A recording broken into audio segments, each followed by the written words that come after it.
Mia Taylor, a kind-hearted black teenage girl, stumbles into an unlikely friendship with Grace Montgomery, a lonely elderly white billionaire. What starts as a chance meeting turns into a deep bond that neither expected, one rooted in love, compassion, and the need for family. But as their relationship grows, Grace's children, blinded by greed and prejudice, see Mia as a threat to their inheritance. What follows is a heart-wrenching struggle between love and hate, loyalty and betrayal, that tests the strength of Mia and Grace's connection. Will their bond withstand the storm of racism and greed, or will it be torn apart? Join us for a story of overcoming prejudice, embracing love, and discovering that family is not defined by blood, but by the bonds we create. If you're ready for a powerful story of love that defies boundaries, shatters prejudice, and proves that family isn't just about blood, you're in the right place. Hit that like button, subscribe, and stick around as we dive into Racism Lost, a bond beyond blood, the legacy of love. You won't want to miss this emotional journey of friendship, betrayal, and a fight for what truly matters, love. The story begins in the heart of a small, picturesque town called Cedar Grove. Located in the southern United States, there lived a 16-year-old girl named Mia Taylor. Cedar Grove was the kind of town where everyone knew everyone, with tree-lined streets, old brick houses, and a warm, slow-paced charm. Despite the beauty around her, Mia's life was simple. She lived with her Aunt Lena, a hardworking woman who had raised Mia ever since her parents died in a car accident when she was just a baby. Mia was known for her infectious laugh and the kindness she showed to everyone she met. She had a close circle of friends at school, but there was always a sense of longing in Mia's heart. She had never known her grandparents, and it left an emptiness in her soul.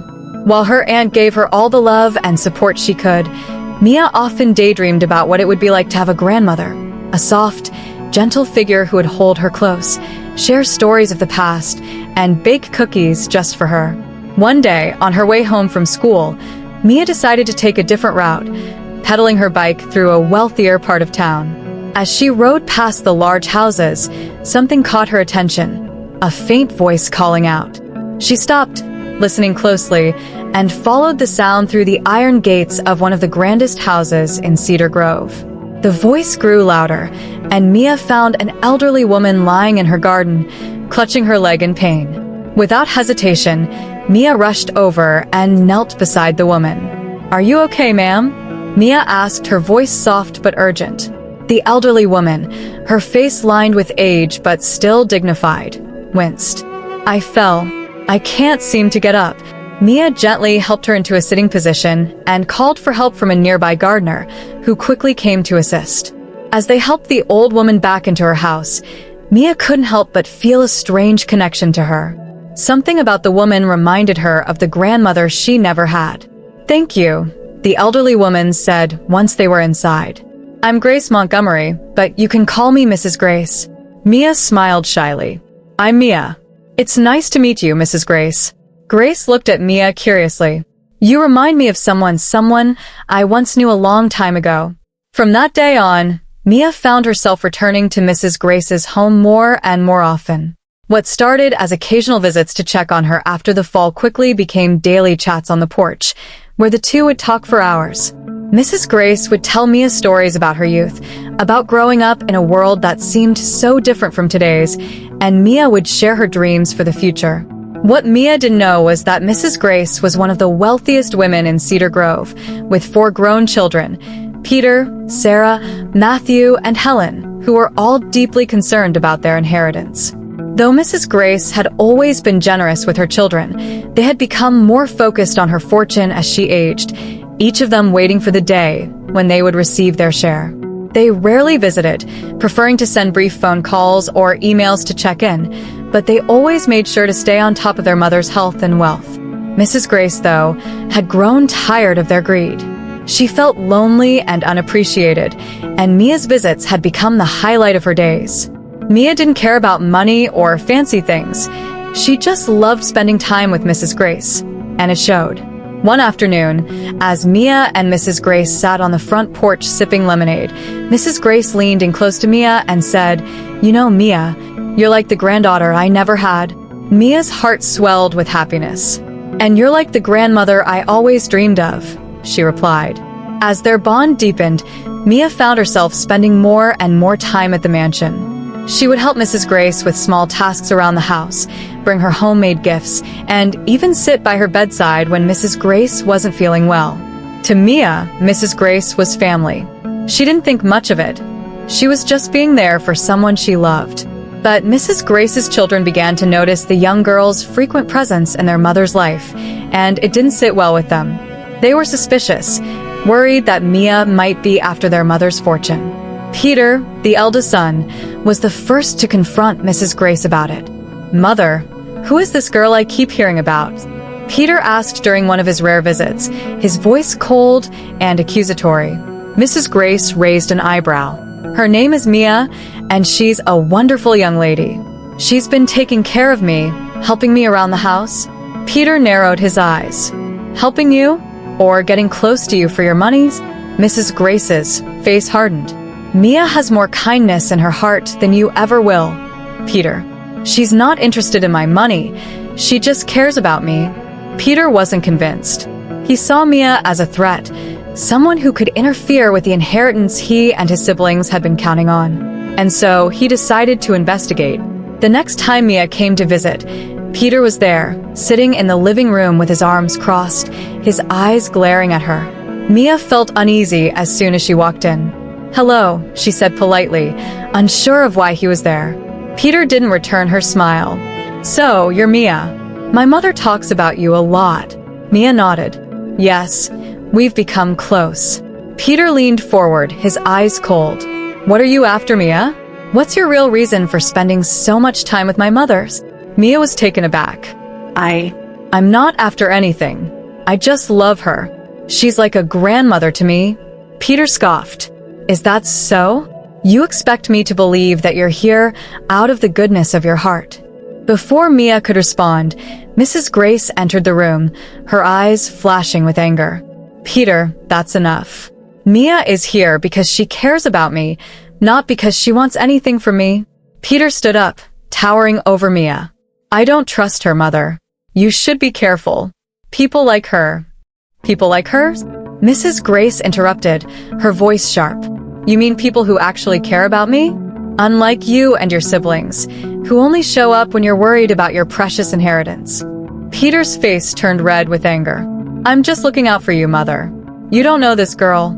Mrs. Grace stepped in front of Mia, her frail frame still strong in her defense. "I know more about Mia than I know about you, Peter.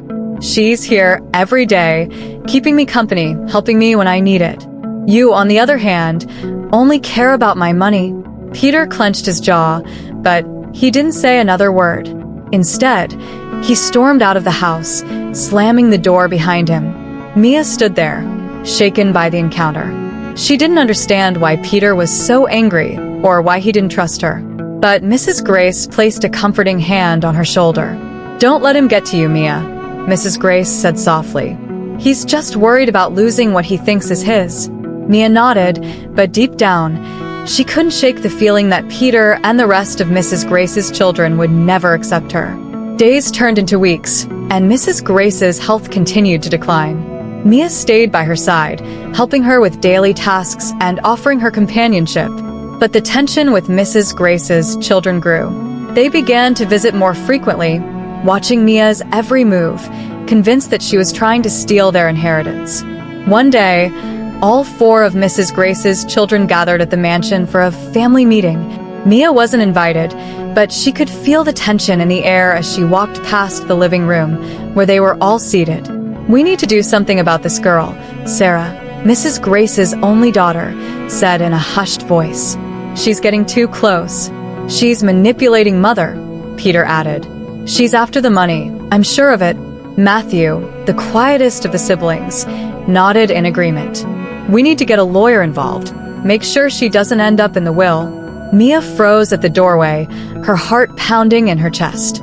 She hadn't even thought about Mrs. Grace's money, but now she realized that's all her children saw when they looked at her. "I'll talk to Mother," Peter said, his voice filled with determination. We'll get her to see that Mia is just using her."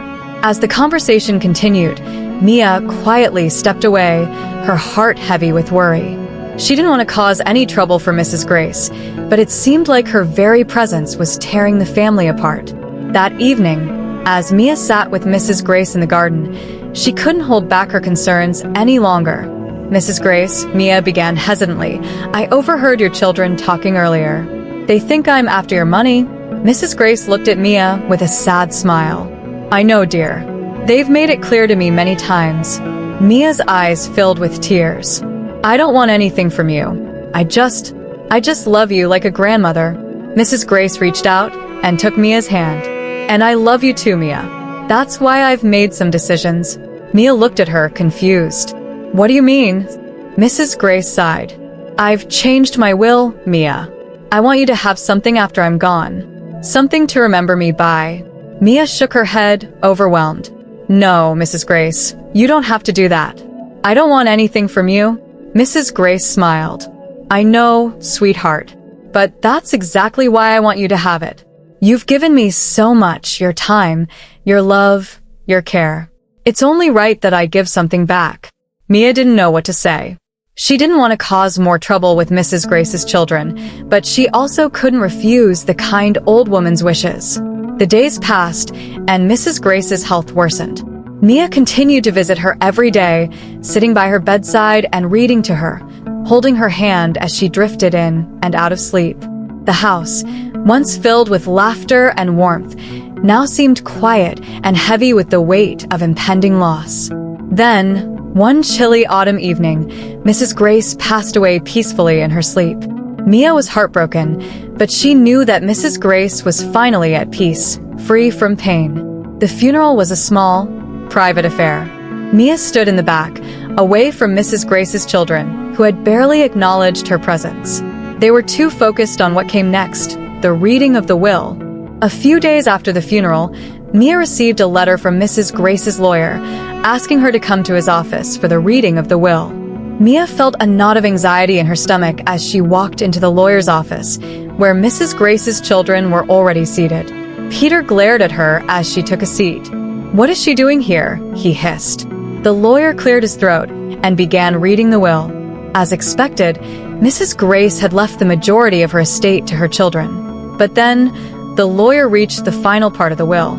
"To my dear friend Mia Taylor," the lawyer read, "I leave my home, my garden, and a portion of my fortune, so that she may always remember the love and kindness we shared." The room fell silent. The silence in the room was heavy and tense, almost suffocating. Mia felt the weight of every gaze fall on her, and none of them were kind. Mrs. Grace's children stared at her with a mixture of disbelief, fury, and betrayal. The lawyer paused, clearly uncomfortable, before folding the will and setting it down on his desk. Peter was the first to speak, his voice low and simmering with barely controlled anger. "This is a joke, right? My mother couldn't have possibly left part of her estate to this girl." His eyes flickered toward Mia as if she were some kind of intruder. Mia wanted to melt into her chair, to disappear from the room. She never wanted any of this.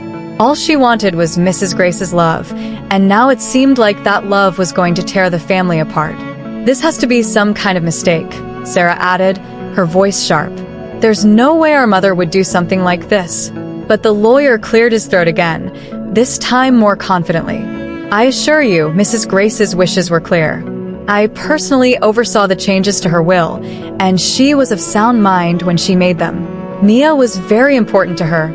The air in the room seemed to grow even heavier as the reality of the situation began to sink in. Peter, who had been seething in his seat, stood up abruptly, sending his chair skidding across the floor. "This is ridiculous. We won't stand for this." He stormed out of the office, slamming the door behind him. The sound reverberated through the room, leaving everyone in stunned silence for a moment. Sarah, Helen, and Matthew exchanged glances before following him out, their faces tight with barely concealed rage. Mia remained frozen in her seat, her heart pounding in her chest. The lawyer glanced at her sympathetically. "I know this must be difficult, Mia, but Mrs. Grace cared deeply for you. She wanted you to be taken care of." Mia nodded numbly. I didn't ask for this, she whispered, her voice trembling. I know, the lawyer said kindly. But you were there for her when no one else was. She saw you as family, and that meant more to her than anything. Mia left the lawyer's office in a daze, unsure of what to do next. The house, the garden, the fortune, it all felt surreal, like something out of a dream, or rather a nightmare. She had never wanted any of this, and now it seemed like Mrs. Grace's final gift had turned into a curse. As she walked down the familiar streets of Cedar Grove, she felt a deep sense of unease. She knew that Mrs. Grace's children weren't going to let this go. The way they had looked at her in that office, like she was some kind of thief, made her stomach churn.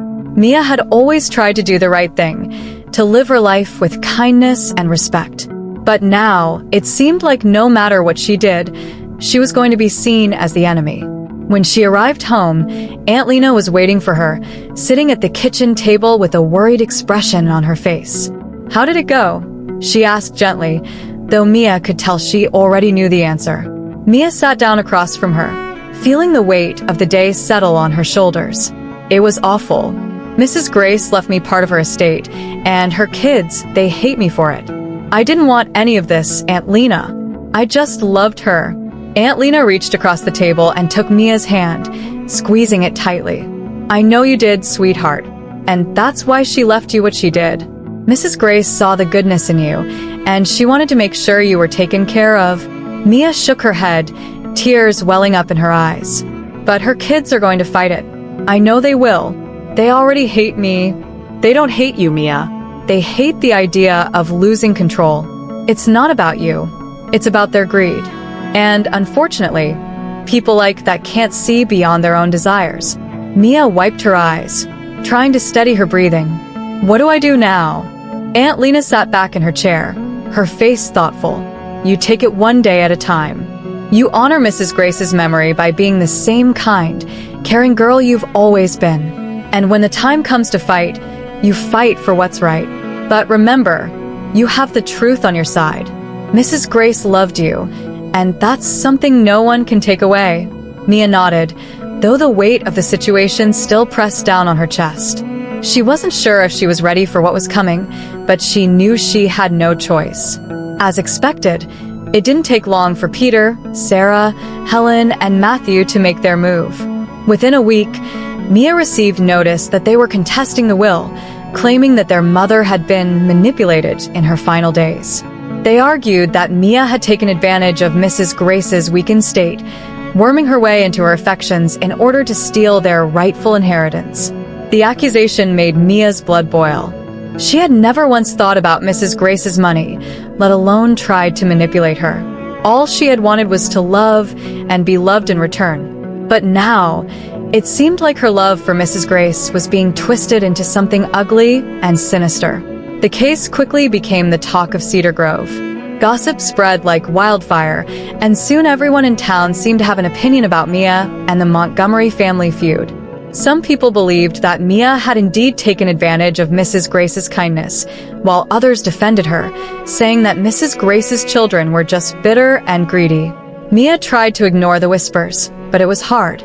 Every time she walked down the street or entered a store, she could feel the eyes on her, hear the murmurs just beneath the surface. It was like living in a fishbowl, and it was exhausting. The legal battle stretched on for months, with both sides gathering evidence and building their cases. Peter and Sarah hired the best lawyers money could buy, determined to paint Mia as a manipulative young girl who had preyed on their vulnerable mother. Mia, on the other hand, had the truth on her side, but she also had to rely on Mrs. Grace's lawyer, who was doing everything he could to honor his client's wishes. As the trial date approached, Mia found herself growing more and more anxious. She knew that the odds were stacked against her. Mrs. Grace's children had money, power, and influence, while she was just a poor girl from the wrong side of town. But she also knew that she couldn't back down. Mrs. Grace had trusted her, and she wasn't going to let that trust be destroyed by greed and lies. The day of the trial finally arrived, and Mia walked into the courthouse with Aunt Lena by her side. The courtroom was packed with people from town, all eager to see how the drama would unfold. Peter, Sarah, Helen, and Matthew sat on one side of the room, their faces hard and unforgiving. Mia sat on the other side, her heart pounding in her chest as she waited for the proceedings to begin. The first few days of the trial were brutal. Peter and Sarah's lawyers presented their case, painting Mia as a manipulative opportunist who had taken advantage of a lonely old woman. They called witnesses who testified about how suddenly Mia had appeared in Mrs. Grace's life, how she had become inseparable from her, and how strange it was that Mrs. Grace had changed her so shortly before her death. Mia sat there, listening to the lies and half-truths, feeling her stomach churn with anger and frustration. It was like watching her entire relationship with Mrs. Grace being twisted and distorted into something ugly. But she knew she had to stay strong. She had to hold on to the truth. Then, it was Mia's turn to testify. As she took the stand, her hands trembling slightly, she could feel the weight of the entire courtroom's gaze on her. The lawyer representing Mrs. Grace's estate asked her simple, straightforward questions about how she had met Mrs. Grace, what their relationship had been like, and what her intentions had been. Mia answered honestly, her voice steady and calm. She talked about how much Mrs. Grace had meant to her, how she had never thought about the money or the estate, and how all she had ever wanted was to love and be loved. When Peter's lawyer cross-examined her, the questions became more aggressive, more accusatory. But Mia held her ground. She refused to let them twist her words or her intentions. After Mia finished testifying, Mrs. Walters, Mrs. Grace's longtime housekeeper, took the stand. She had worked for Mrs. Grace for over 30 years and had seen everything. Her testimony was the turning point in the trial. Mrs. Grace was a strong, independent woman, Mrs. Walters said, her voice firm. She knew what she was doing when she changed her will. Mia didn't manipulate her, she loved her. And Mrs. Grace loved Mia like a granddaughter. Peter's lawyer tried to discredit Mrs. Walters, but her testimony was rock solid. She had been there, seen it all, and she wasn't going to let anyone tarnish Mrs. Grace's legacy. In the end, the court ruled in Mia's favor. Mrs. Grace's will was upheld, and Mia was allowed to keep the portion of the estate that Mrs. Grace had left her. When the judge read the final ruling, Mia could hardly believe it. A wave of relief washed over her, but it was quickly followed by a deep sense of sadness. She hadn't wanted any of this. Certainly not the fight, the drama, or the wealth. All she had wanted was the love of the woman who had become her grandmother in every way that mattered. Peter, Sarah, and the others stormed out of the courtroom in a fury, their faces twisted with rage and disbelief. They couldn't accept the outcome. They had spent months trying to prove that Mia didn't deserve a single cent, and now they were walking away with nothing but their own resentment. Mia stood outside the courthouse, looking up at the sky, feeling the weight of everything settle onto her shoulders.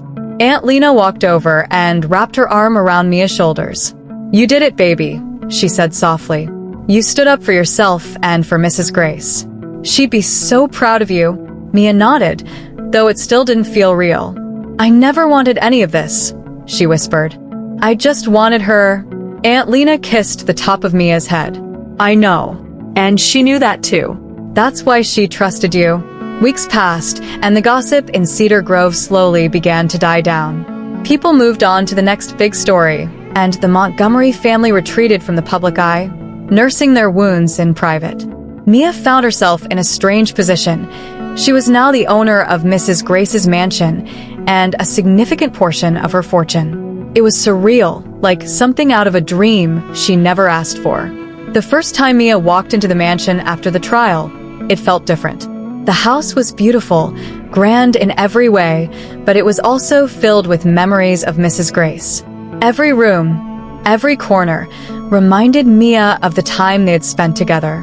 She wandered through the halls, touching the furniture, running her fingers over the delicate fabrics, and imagining Mrs. Grace's laughter echoing through the house. But there was also an emptiness that lingered. The house felt too big, too quiet without Mrs. Grace. Mia didn't know what to do with it. Should she sell it? Should she stay? The garden that she had helped Mrs. Grace tend to was still there, blooming with bright flowers, but even that felt like a bittersweet reminder of the past. One evening, as Mia sat on the porch of the mansion, Watching the sunset over Cedar Grove, Aunt Lena came to visit.